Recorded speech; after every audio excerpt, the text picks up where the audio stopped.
네, 반갑습니다. 9번입니다. 오늘은 상승하고 있는 10년물 국제 금리가 향후 나스닥과 그리고 TMF에 어떻게 작용하는지에 대해서 좀 안내 드리도록 하겠습니다. 현재 10년물 국채 금리가 4.5% 이상 상승해 나왔다가 소폭 하락이 나왔음에도 불구하고 아직 기술적으로 이 상승 구간에 진입되어 있어요. 그래서 4.6%대 이상 상승이 가능하고 최대 4.8%대까지 상승이 열려 있다. 이것은 무엇이냐면은 다르게 보면은 국채 금리가 내려왔던 1월 17일부터 4월 4일까지 국채 금리가 내려왔을 때 증시가 같이 조정을 받았고 이후로 나스닥이 상승이 나오는 데 있어서 국채금리도 같이 상승이 나왔다. 그렇다는 것은 우리가 간단하게 생각해봐도 현재 국채금리랑 나스닥은 커플링돼서 움직이는구나라고 볼 수 있어요. 그럼 그럴 때 있어서 중간에 달러 지수는 어떠냐? 달러 지수도 동일한 시기에 하락이 나왔어요. 즉 국채금리와 달러의 하락은 증시의 하락이고 반대로 달러는 조금 다르게 보더라도 국채금리의 상승과 증시의 상승은 같이 움직인다라고 볼 수 있어요. 사실 달러는 증시의 약세와 같이 움직이긴 하죠. 네, 이건 조금 이따 다시 설명드리기로 하고, 그러면은 10년물 국채 금리가 지금 상승이 나오고 있기 때문에 증시가 동일하게 상승이 나오고 있는 건데, 그러면은 10년물 국채 금리가 하락이 나오면은 증시도 하락할 수 있겠구나라고 볼 수 있는 거예요.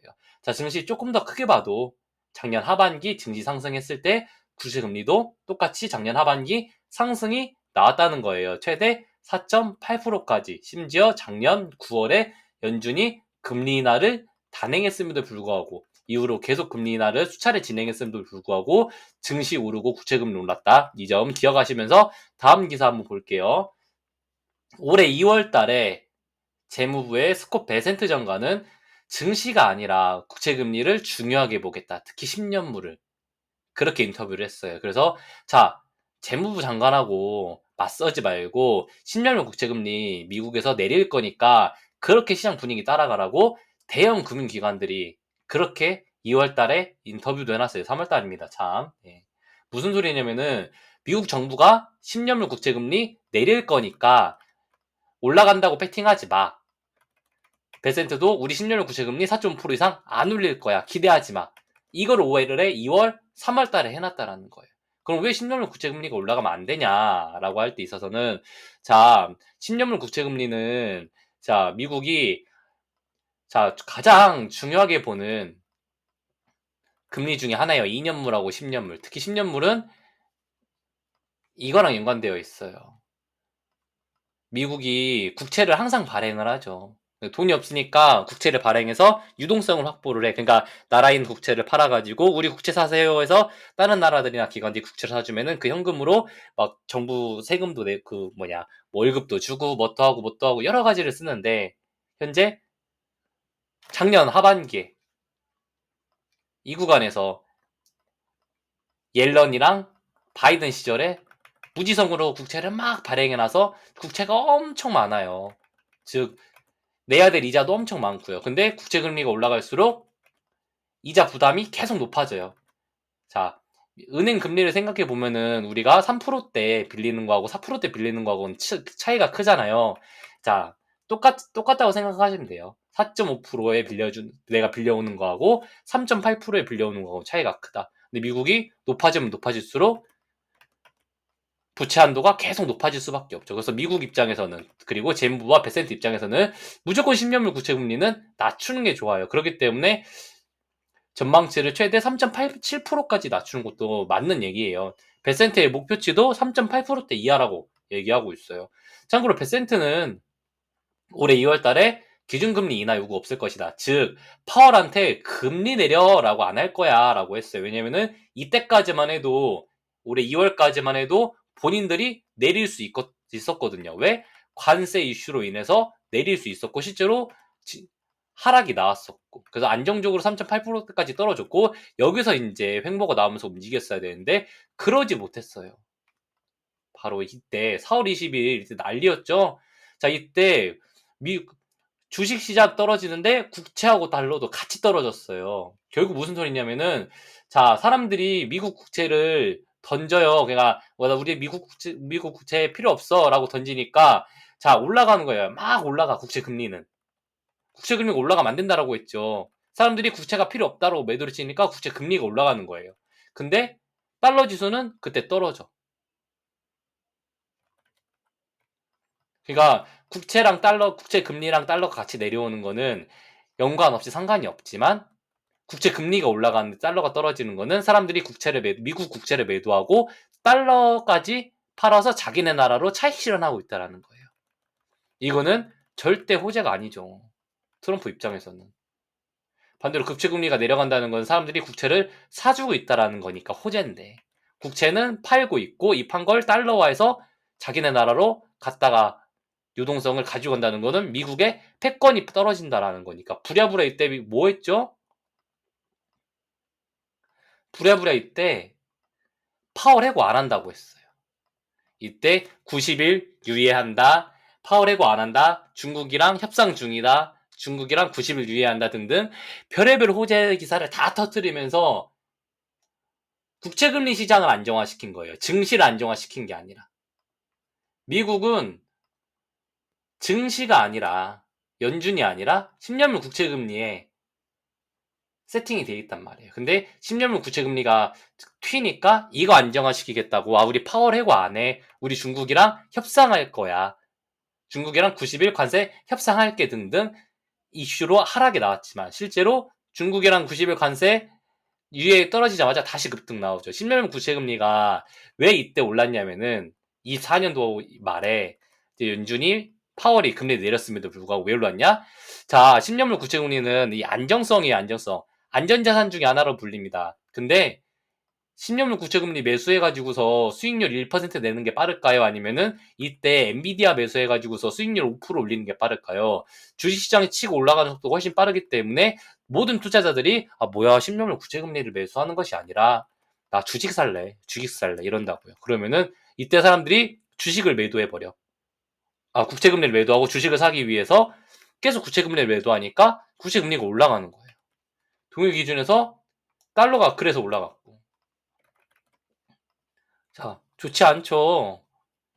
근데 지금 또 올라간 건 무엇이냐? 사람들이 가지고 있는 국채금리를 매도치면서 다 주식 살래. 그러니까 주식시장이 뜨거워지면 뜨거워질수록 국채금리 올라갈 수밖에 없다. 이거 꼭 기억하셔야 돼요. 그러면은, 자, 어떻게든 트럼프가 계속 증시에 호재성 기사를 퍼뜨릴 수 없다라는 거예요. 자, 여기까지 올라가 버리면 답도 없거든요. 자, 트럼프에 이어서 베센트까지도 연준에게 올해 5월부터는 금리 내려라고 하고 있어요. 아까 2월 달까지만 해도 우리 금리 인하 요구 없을 거야, 파월 마음대로 해 해놓고 3개월 만에 말을 바꿨죠. 패드에 전혀 안 하겠다 해놓고. 이거 무슨 소리냐면은 결국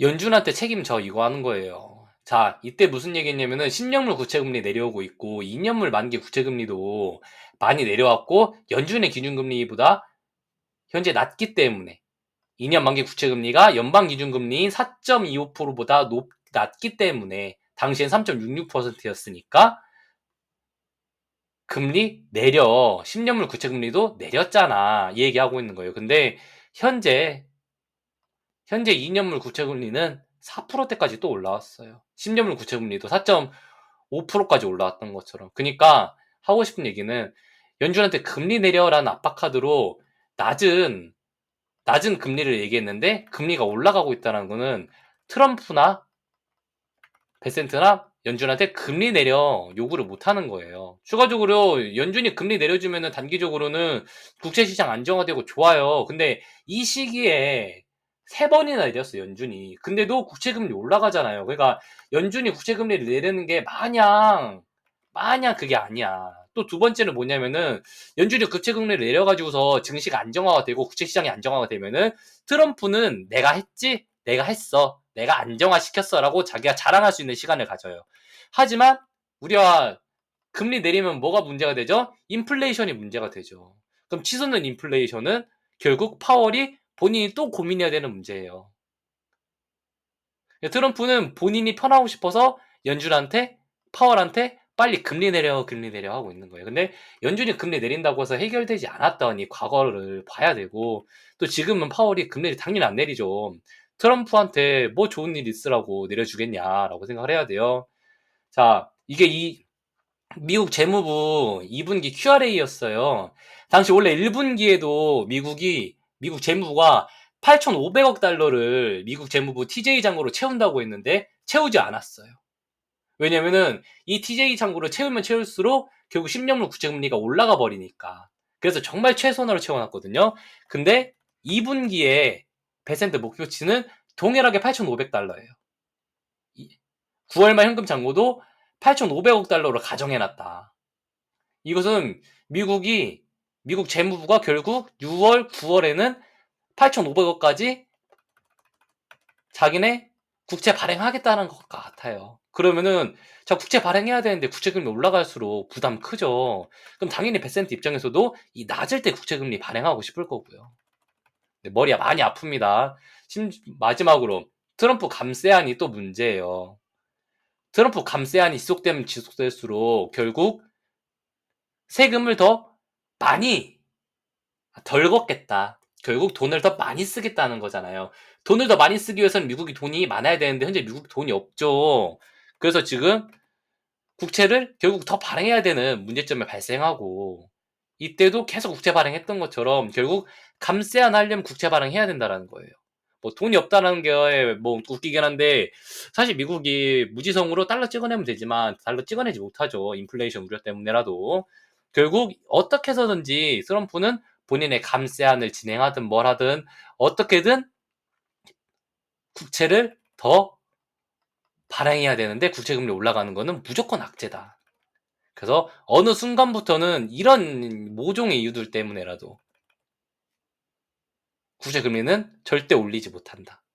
그러니까 단기적으로는 국채금리가 최대 4.8%, 즉 지지 전고점까지 올라갈 수 있는 기술적인 반등 구간이 있지만 여기까지 오면은 트럼프가 어떻게든 베센트가 어떻게든 국채금리 먼저 떨어뜨리려고 할 거예요. 국채금리 내려가면서 증시 오를 수 있지 않나요? 라고 물어볼 수 있어요. 이거는 가능해요. 언제? 골디락스 시절에. 노랜딩 시절에 가능해요. 아, 미국 경제가 좋아 라고 생각을 하니까 사람들이 국채도 매수도 해주고 증시도 천천히 우상향하는 이런 뜨겁지 않은 골디락스. 근데 지금은 와 뭐야 증시 안 사면 나 포모 와. 나 막 소외됐어. 증시 사야겠어. 가지고 있는 국채 팔고 달러 팔고 금 팔고 증시 투자하기 바쁜 시장에서는 증시 부양하다가는 국채금리 계속 같이 올라간다는 거예요. 사람들이 국채까지 팔아가면서 증시 매수하니까. 자, 우리만 하더라도 TLT 1% 오를 때 XOXL, 엔비디아 막 10%씩 올라가면 엔비디아 매수하지 누가 TLT 1%짜리 매수하겠습니까? 당연한 거예요. 그럼 이렇게 됐을 때 그래. 그러면은 앞으로 그럼 TMF는 어떻게 내나요? 라고 하면은 사실 앞으로 TMF 계속 모아가는 게 좋아요. 우리가 인버스도 머리 아프고 지금 증시 상승 나오는 것도 사실 힘들어 라고 얘기하신다면은 그냥 TMF 모아가셔라 라고 말씀드리고 싶어요. 당연히 이게 TLT를 또 봐야 되는 거고 자 TLT를 볼까요?